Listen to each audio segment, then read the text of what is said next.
Coach Joe here from Stronghorn Fitness, and it's Tuesday, so we're talking about the Turkish Get Up.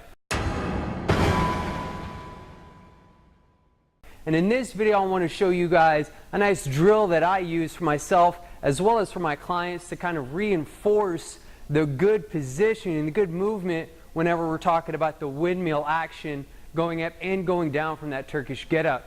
So in order to set up for this drill, we're going to find ourselves in a nice kneeling lunge with this knee in a 90-degree bend and this knee on top of a rolled up mat all the way to one end of the mat.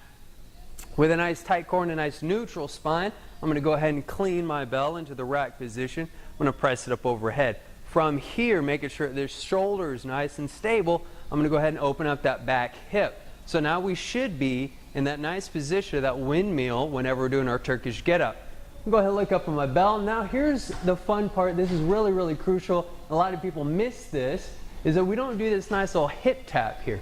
So my left hand is the one that needs to find the ground. And what I'm going to do is I'm going to just tap that hip there and make sure that I reinforce that nice hip hinge there.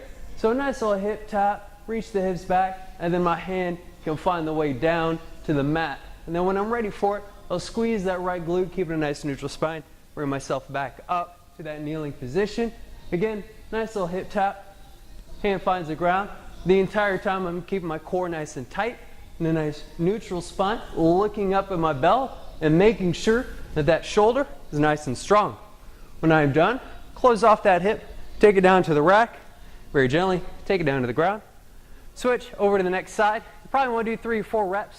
After a while, that shoulder is going to start burning, things start getting compromised. Remember that the focus of the drill is the hip hinge and that windmill action, and specifically that nice little hip tap, just to reinforce and remind you that we need to be hinging from that bottom hip, not simply just falling over. If you guys found that useful, I hope you all enjoyed watching the video as well. Be sure to subscribe to our channel, leave any comments or questions down below. And find us out on social media there, Facebook, Instagram, Twitter, we're all over the place. Go follow us, stronghornfitness.com. Y'all have an awesome Tuesday.